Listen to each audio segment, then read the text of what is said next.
Good evening students, good evening प्यारे बच्चों, good evening बच्चों, गुड इवनिंग। कैसे हो आप सभी? बढ़िया। चलो, कल का सेशन कैसा रहा आप सभी का? जल्दी से जल्दी कमेंट बॉक्स में जाके जल्दी जल्दी कमेंट करके बताइए कल का सेशन कैसा रहा आप सभी का। हाँ जी, चलिए बहुत अच्छी बात है। जो स्टूडेंट लाइव आ चुके हैं जल्दी से जल्दी सेशन को लाइक कर दीजिए एंड शेयर कर दीजिए भाई, जिसके भाई बंधु साथी संग के जितने भी आपके फ्रेंड्स में नॉन में हैं, वो जो कॉम्पिटिटिव एग्जाम की तैयारी कर रहे हैं उन तक सेशन को पहुंचाया जा सके जल्दी से जल्दी। चलिए बहुत अच्छी बात है स्टूडेंट, वेरी गुड। चलिए आप लोग सभी बढ़िया हो, बहुत अच्छी बात है जी, बहुत अच्छी बात है। चलिए सेशन की शुरुआत करते हैं, ज्यादा समय को खराब न करते हुए सेशन की शुरुआत करते हैं। फर्स्ट क्वेश्चन आपकी स्क्रीन पर लेकर आते हैं। क्वेश्चन की शुरुआत करने से पहले क्वेश्चंस मेरे हैं, जवाब आप लोगों के हैं। जल्दी से जल्दी आप लोगों के प्यारे प्यारे जो आंसर है वो जो है वो कंटिन्यू बने रहने चाहिए, रुकने नहीं चाहिए, बीच में किसी तरह की रुकावट नहीं आनी चाहिए। तो चलिए सेशन की शुरुआत करते हैं। फर्स्ट क्वेश्चन से जो है वो सेशन की शुरुआत करते हैं। आपके सामने फर्स्ट क्वेश्चन जो है वो स्क्रीन पे आने वाला है। फर्स्ट क्वेश्चन आपके सामने इस तरह से है। हाँ जी, इस क्वेश्चन का जवाब बहुत इजी है, आप लोगों को बताना इसका आंसर क्या होगा। फर्स्ट क्वेश्चन देखिए क्या कहता है कि महात्मा बुद्ध का महापरिनिर्वाण कहां पर हुआ था। वेयर डिड महात्मा बुद्ध महापरिनिर्वाण टेक प्लेसेस। क्या वो लुम्बिनी में हुआ था, क्या वो बोध गया में हुआ था, क्या वो कुशीनगर में हुआ था, क्या वो कपिलवस्तु में हुआ था। हाँ जी स्टूडेंट जल्दी जल्दी बताइए इस क्वेश्चन का आंसर क्या हो सकता है। महात्मा बुद्ध का महापरिनिर्वाण, what is the meaning of Mahaparinirvana. महापरिनिर्वाण मतलब कि मृत्यु, मतलब कि मृत्यु, उनकी जो डेथ हुई थी, उनको जो मोक्ष प्राप्त हुआ था, वो जो इस दुनिया से गए थे वो कहां पे हुआ था। महापरिनिर्वाण का मतलब होना है मृत्यु होना है। तो आप मुझे बताइए कि महात्मा बुद्ध का महापरिनिर्वाण कहां पे हुआ था। क्या वो लुम्बिनी में हुआ था? लुम्बिनी में तो महात्मा बुद्ध का क्या हुआ था, जन्म हुआ था, तो ये तो बात ही खत्म हो गई। बोध गया में क्या हुआ था, महात्मा बुद्ध को ज्ञान की प्राप्ति हुई थी, ज्ञान मिला था। क्या मिला था? ज्ञान मिला था। नेक्स्ट हम बात करते हैं कुशीनगर की। क्या महात्मा बुद्ध का महापरिनिर्वाण कुशीनगर में हुआ था? हाँ जी बिल्कुल सही, कुशीनगर को ही हम क्या बोलते हैं, कुशीनारा बोलते हैं।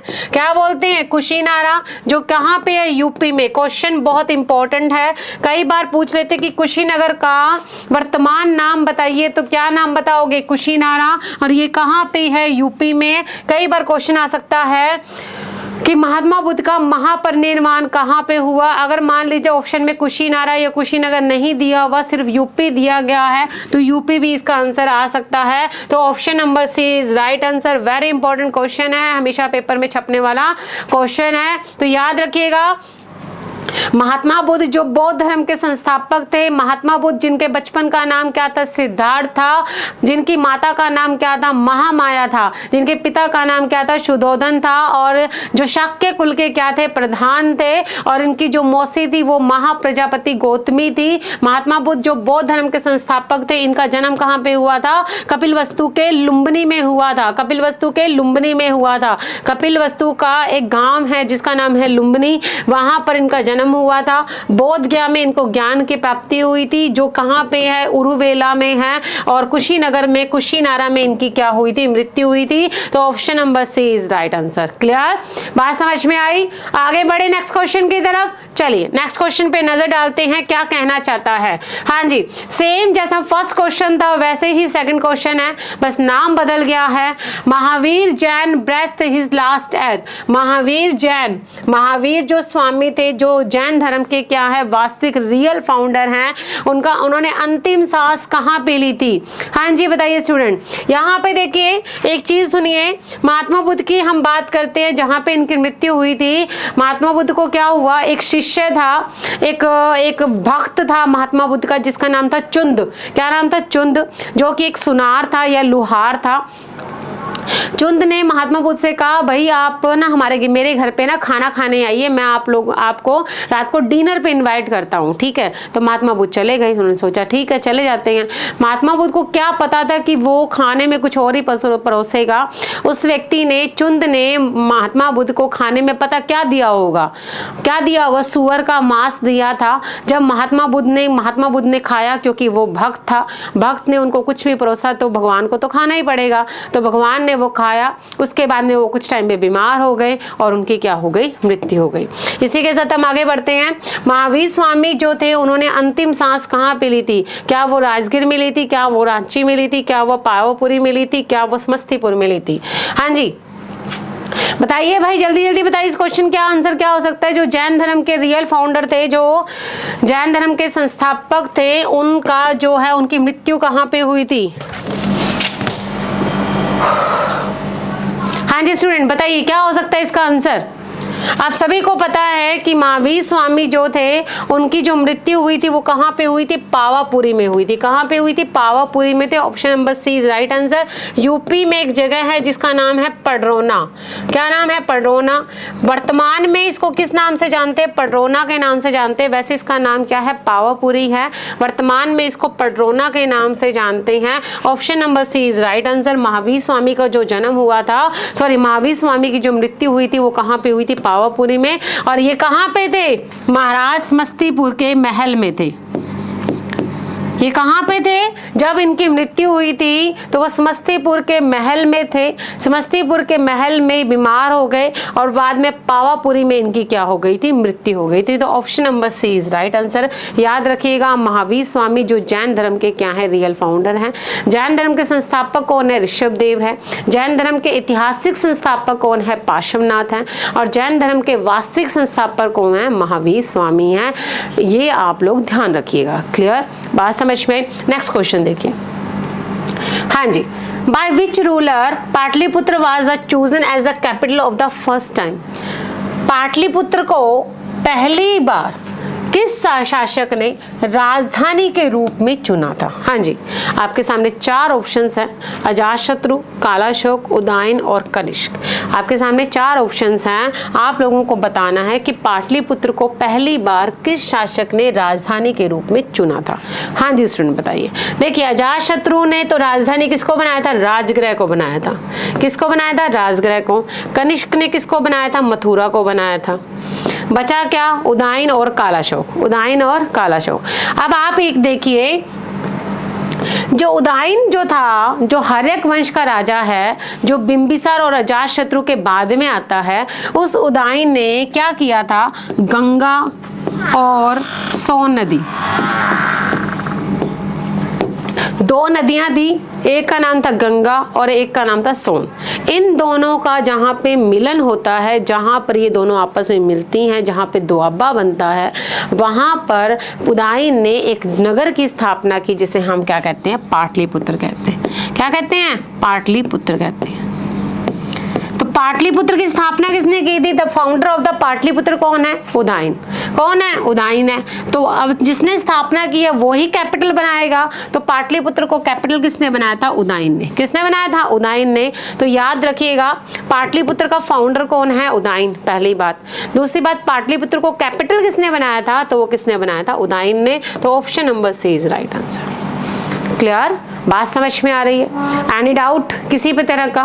कोई भी अगर दिक्कत समस्या हो तो आप लोगों को पता ही है, आपके पास कमेंट बॉक्स है, चैट बॉक्स है, आप कुछ भी टाइप करके कुछ भी आपका क्वेश्चन है आप डाउट अपने क्लियर कर सकते हैं। अपने टेलीग्राम पे भी मैसेज कर सकते हैं। तो आप लोग ध्यान रखिएगा, पार्टी क्वेश्चन पूछा जाता है, मोस्ट इंपॉर्टेंट क्वेश्चन है कि पाटलिपुत्र को पहली बार कैपिटल किसने बनाया था? तो किसने बनाया था? उदयन ने। क्योंकि पाटलिपुत्र की स्थापना ही किसने की थी? फाउंडर ही कौन था? उदयन था, जिसने गंगा और सोन नदी के तट पर किसकी स्थापना की थी? पाटलिपुत्र की। तो option number C is right answer. Clear बात समझ में आ गई? आगे बढ़े नेक्स्ट क्वेश्चन की तरफ। चलिए नेक्स्ट क्वेश्चन देखते हैं। हाँ जी, क्वेश्चन देखिए, who of the following Muslim ruler enforced a strict price control system during his time? निम्नलिखित में से किस मुस्लिम शासक ने अपने समय में, किसमें? अपने समय में सख्त मूल्य कंट्रोल मतलब कि बाजार कीमत कंट्रोल प्रणाली को लागू किया था? किस व्यक्ति ने अपने टाइम में सबसे समय में मूल्य कंट्रोल मतलब कि बाजार कंट्रोल, मार्केट कंट्रोल पॉलिसी को लागू किया था। बहुत इजी क्वेश्चन, आप सभी को पता है। अलाउद्दीन खिलजी, इल्तुतमिश, मोहम्मद बिन तुगलक एंड शेरशाह सूरी। देखिए स्टूडेंट, मैं आप लोगों को बताती हूँ बाजार कंट्रोल की जरूरत क्यों पड़ती है। क्योंकि अगर किसी राजा के पास मान लो बहुत सारी सेना है, मतलब बहुत ज्यादा सेना, अब उस सेना का खाना पीना खर्चा पानी तो उस राजा को ही उठाना पड़ेगा। अब उसका खर्चा पानी उठाना है तो सामान खरीदना पड़ेगा बाजार से। अब बाजार में अगर सामान बहुत ज्यादा कीमत में होगा तो क्या वो खरीद पाएगा? नहीं। इस वजह से अलाउद्दीन खिलजी ने क्या किया, उस बाजार कंट्रोल को ही अपने हाथों में कर लिया, मतलब अपने बाजार को कंट्रोल करना ही अपने हाथों में कर लिया। उसने जो चीज 10 रुपए की मिलती थी वो चीज कितने रुपए की कर दी? 2 रुपए की कर दी, जिससे कि उसके पास जो सेना है, अलाउद्दीन खिलजी के पास टोटल 4,75,000 की सेना थी, आर्मी थी। अब उसका खर्चा पानी भी तो अलाउद्दीन खिलजी को ही उठाना था।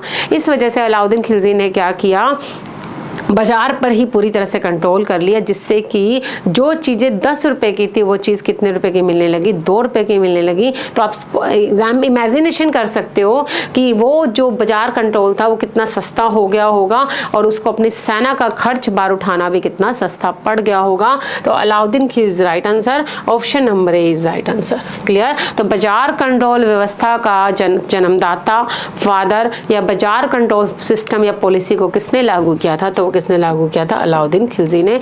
Option number A is right answer. Clear है?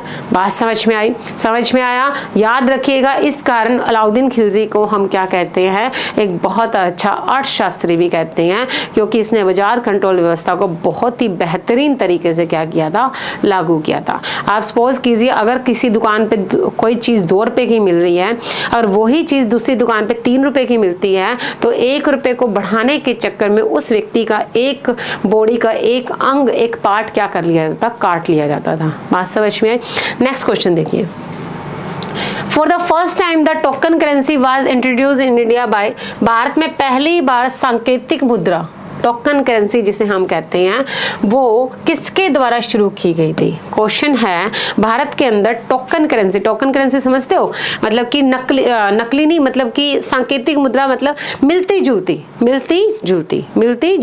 तो याद रखिएगा, आप सभी को पता है इसका आंसर, मुझे पता है, मेरे सारे विद्वानों के विद्वान बैठे हैं यहाँ पे। अकबर, अलाउद्दीन खिलजी, बहलोल लोदी एंड मोहम्मद बिन तुगलक। तो जैसे ही मैंने विद्वानों का विद्वान बोला है, मुझे पता आप लोगों को इसका आंसर पता चल गया होगा। Option number D right answer, Mohammad bin Tughlaq. Mohammad bin Tughlaq ने क्या किया था? एक्चुअली होता क्या है, इसके पीछे का कॉन्सेप्ट समझिए, मोहम्मद बिन तुगलक का दिमाग समझिए, होता क्या हुआ क्या, मोहम्मद बिन तुगलक के टाइम पे जो पैसा था वो चांदी का था, मतलब जो दाम, जो रुपए चलता था वो कैसा चलता था, चांदी का चलता था। लेकिन मोहम्मद बिन तुगलक के टाइम पे चांदी की क्या हो गई, कमी हो गई। तो कुछ तो करेंसी को शुरू करना था, इस वजह से उसने कहा कि चांदी की जगह तांबे के या कांसे के, मतलब ब्रोंज या कॉपर के क्या चलाए जाएंगे, सिक्के चलाए जाएंगे। उसने कहा कि अगर किसी व्यक्ति के पास चांदी नहीं है तो कोई बात नहीं, आप उसकी जगह कॉपर एंड ब्रोंज के सिक्के यूज कर सकते हो, ठीक है, नो डाउट। लेकिन उसकी सबसे बड़ी गलती क्या थी मोहम्मद बिन तुगलक ने की, कि आप सभी को पता है ना सिक्के कहाँ पे ढाले जाते हैं, सिक्के कहाँ पे बनाए जाते हैं, टकसाल में। तो उसने, आप देखिए 1 रुपए का सिक्का है, 1 रुपए के सिक्के ऊपर भी भारत सरकार लिखा होता है, साइन होते हैं, कुछ ना कुछ लिखा होता है, ताकि हमें बताता है कि असली है कि नकली है। उसी तरह से मोहम्मद बिन तुगलक की सबसे बड़ी बेवकूफ़ी क्या रही कि उसने उन सिक्कों के ऊपर किसी भी टकसाल का नाम, अपना खुद का नाम, अपनी स्टैंप किसी प्रकार की नहीं लगाई। तो हर व्यक्ति ने अपने घर में नकली सिक्के बनाने शुरू कर दिए और हर व्यक्ति का घर क्या बन गया, टकसाल बन गया, जहाँ पे क्या ढाले जाते हैं, सिक्के ढाले जाते हैं। बात समझ में? जैसे आप सभी को पता है बाजारों में नकली नोट बहुत मिलते हैं। उसी तरह से जब चांदी की कमी हो गई थी तो मोहम्मद बिन तुगलक के टाइम पे जितनी भी जनता थी उसने घरों में नकली सिक्के बनाने शुरू कर दिए, किसके, कॉपर के एंड ब्रोंज के, क्योंकि उसके ऊपर किसी भी टकसाल का या किसी भी राजा का नाम, स्टैंप नहीं थी। तो इस वजह से ये जो टोकन करेंसी वाले जो इसकी पॉलिसी थी वो क्या रही थी, असफल रही थी। लेकिन इसका आंसर क्या आएगा, option number D, option number D. तो टोकन करेंसी किस लिए कौन जाने जाता है, विद्वानों का विद्वान मोहम्मद बिन तुगलक। क्लियर? तो ऑप्शन नंबर डी इसका क्या रहेगा, राइट आंसर रहेगा।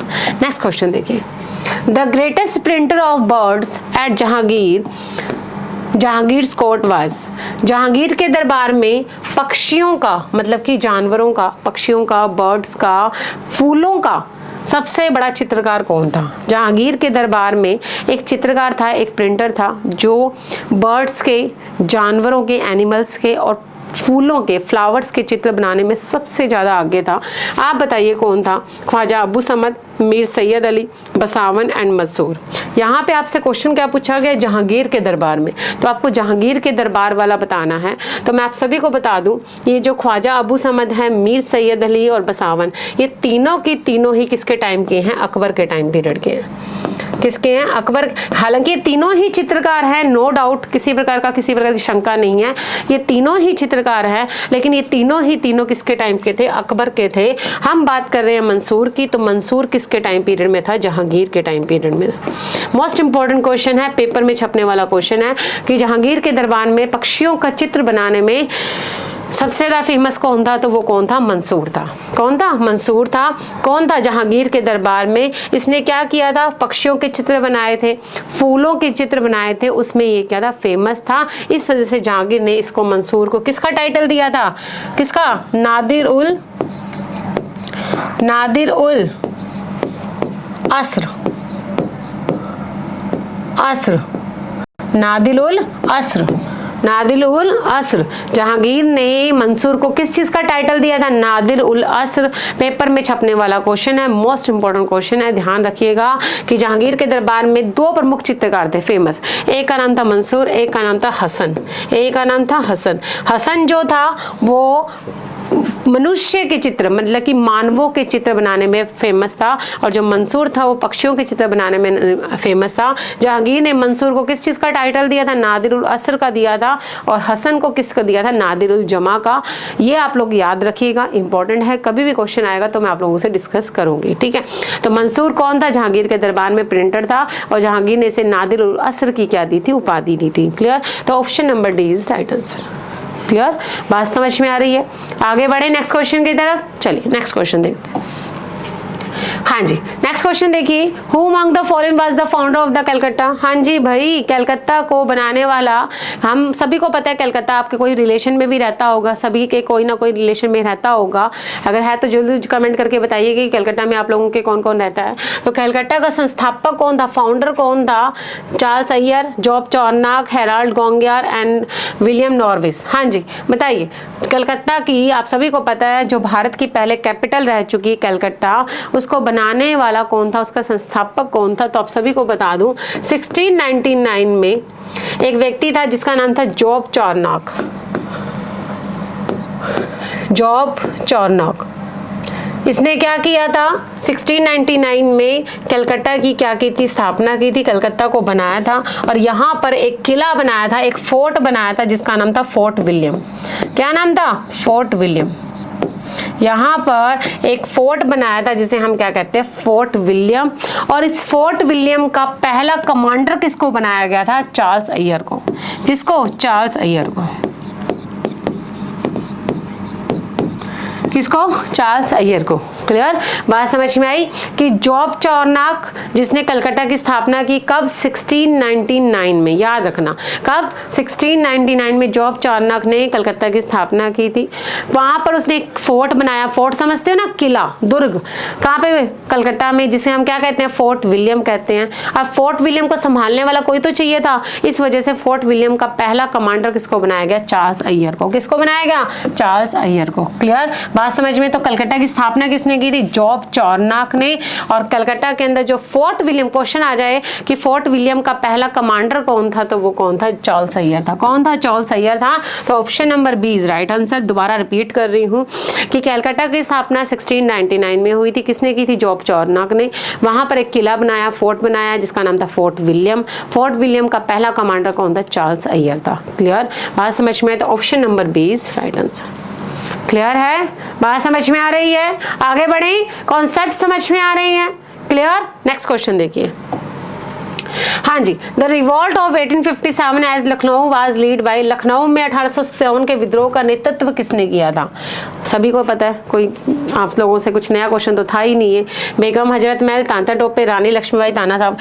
कुछ क्वेश्चंस के बीच में एक इजी क्वेश्चन आ जाए ना तो आप लोगों का कॉन्फिडेंस बढ़ता है। तो इन क्वेश्चंस के बीच में एक इजी क्वेश्चन लाने का मेरा यही उद्देश्य रहता है कि आप लोगों को लगे कि यार हमने कुछ तो किया हुआ है। बात समझ में आई?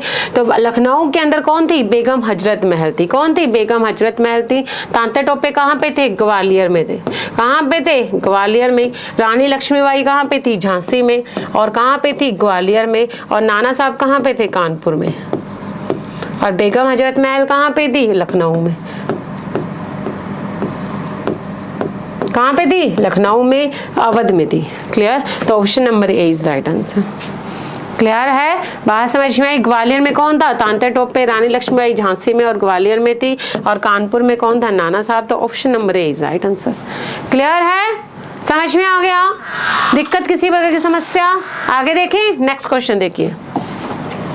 हाँ जी, the president of Indian National Congress at the time of the independence, जब भारत की आज़ादी का टाइम था 15 अगस्त 1947 के समय, उस टाइम पे भारतीय राष्ट्रीय जो कांग्रेस है उसके अध्यक्ष कौन थे? Mahatma Gandhi, Jawaharlal Nehru, J B. Kripalani and doctor Rajendra Prasad. आप सभी को पता है इसका आंसर क्या है? जे.बी. कृपलानी, जो फ्लैग जो कमेटी थे उसके प्रेसिडेंट थे और भारतीय राष्ट्रीय कांग्रेस के क्या थे? अध्यक्ष थे। याद रखना, कई बार क्वेश्चन ये भी पूछ लेते हैं, जब कॉन्स्टिट्यूशन बन रहा था उस टाइम पे जो फ्लैग कमेटी थी, जो जिसने झंडा समिति थी, जो झंडा बना रही थी, उसके प्रेसिडेंट कौन थे? तो वो कौन थे? जे.बी. कृपलानी थे। और जे.बी. कृपलानी ही जब भारत के समय, जब भारत आजाद हो रहा था उस टाइम पे भारतीय राष्ट्रीय कांग्रेस के अध्यक्ष कौन थे? जे.बी. कृपलानी थे। तो option number C is right answer. Most important question है, ध्यान रखिएगा। क्लियर? बात समझ में आ रही है? समझ में आया? और जवाहरलाल नेहरू क्या थे? भारत के प्राइम मिनिस्टर बने थे। डॉक्टर राजेंद्र प्रसाद एग्रीकल्चर डिपार्टमेंट से जुड़े हुए थे। क्लियर? नेक्स्ट क्वेश्चन देखिए। Who said Tilak is the father of the Indian arrest? किसने कहा था कि तिलक भारतीय अशांति के जन्मदाता थे? देखिए स्टूडेंट, पहले तो मैं आप लोगों को इस स्टेटमेंट का मतलब समझा दूं। एक्चुअली होता क्या है, बाल गंगाधर तिलक सभी ने सुना हुआ है। बाल गंगाधर तिलक जिन्होंने क्रांति की मशाल जगाई थी, बाल गंगाधर तिलक जो क्रांतिकारियों के पाथ फाइंडर कहे जाते हैं, बाल गंगाधर तिलक जिन्होंने क्रांतिवाद की, मतलब लोगों में ये आग जलाई कि हमें अब स्वदेशी की भावना पैदा करनी चाहिए, क्योंकि जो कांग्रेस के अंदर जितने भी नेता थे, दादा भाई नौरोजी, फिरोज शाह मेहता, ये सारे क्या हैं? भीख मांगने वाले हैं, जो अंग्रेजों के सामने भीख मांगते रहते हैं। लेकिन हमें अंग्रेजों के सामने भीख नहीं मांगनी, हमें अंग्रेजों के सामने सीधा खड़ा रहना है और अपनी डिमांड्स को, अपनी जो मांगे हैं उनको क्या करना है? पूरा करना है। तो अंग्रेजों ने इन पर आरोप लगाया था कि आप भारत के अंदर लोगों को अंग्रेजों के खिलाफ क्या कर रहे हो? भड़का रहे हो, उनको मोटिवेट कर रहे हो, उनको विद्रोह करने के लिए, उनको क्रांति करने के लिए आप क्या कर रहे हो? मोटिवेट कर रहे हो, उकसा रहे हो, आप उनको बढ़ावा दे रहे हो। इस वजह से एक व्यक्ति था जिसका नाम था वैलेंटाइन चिरोल। क्या नाम था? वैलेंटाइन चिरोल, वीर चिरोल। उसने क्या कहा था? जो तिलक है भारत में किसके? अनरेस्ट के, द इंडियन अनरेस्ट के, मतलब कि भारत में अशांति के क्या है? जन्मदाता है। क्योंकि भारत में जितनी भी अशांति, भारत में जितने भी क्रांति हो रही हैं वो किसकी वजह से हो रही हैं? बाल गंगाधर तिलक की। क्योंकि बाल गंगाधर तिलक ने ही क्रांतिकारियों को क्या किया? मोटिवेट किया है। क्रांतिकारियों के पितामह है, फादर कौन कहे जाते हैं? बाल गंगाधर तिलक को। इस वजह से इन्हें इंडियन अनरेस्ट का फादर कहा जाता है। किसने कहा था? वैलेंटाइन चिरोल ने, वी चिरोल ने, वी चिरोल ने। Option number is V, A answer रहेगा इसका। बात समझ में आई? बात समझ में आ रही है? क्लियर है? बात समझ में आई? आगे बढ़े। क्वेश्चन समझ में आया कि किसने कहा था कि तिलक भारत में अशांति के जन्मदाता है? तो वो कौन है? Valentine Chirol. Most important question है। ये भी पूछ लेते हैं कि कौन भारत में अशांति के, द पीस ऑफ अनरेस्ट के फादर है? तो वो कौन है? बाल गंगाधर तिलक है। किसने कहा था? अंग्रेजों ने। अंग्रेजों में किसने कहा था? वैलेंटाइन चिरोल ने। तो option number A is right answer. Clear? इसी के साथ आज की क्लास में इतना ही। Thank you so much. अगर आप लोगों ने अभी तक मेरा टेलीग्राम चैनल नहीं ज्वाइन किए तो ज्वाइन कर लीजिए, हिस्ट्री विद रितु मैम, जिसमें आपको शाम की जो आपकी यूट्यूब सेशन होता है 7 बजे का, उससे आपको लिंक मिल जाता है। इसके अलावा आपके डाउट्स हैं वो भी आप लोगों को क्लियर होते हैं, क्लास से रिलेटेड इन्फॉर्मेशन भी मिल जाती हैं, तो सब कुछ आपको एक ही जगह पे मिल जाता है। तो आप लोग ज्वाइन कर लीजिए जिससे कि आप लोगों को फ़ायदा हो, नुकसान तो आप लोगों को किसी चीज़ का भी नहीं है। और दूसरी बात, अगर आप लोगों को क्लास में आज जितना भी आप लोगों ने स्कोर किया है, जितना भी, चाहे 9, 10, 8, 9, वो जाते जाते मुझे ज़रूर बताइएगा।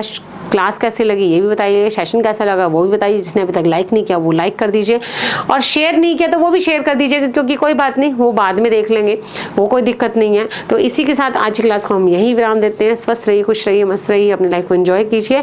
Thank you so much. Good night, शुभ रात्रि, शुभ स्वीट ड्रीम्स।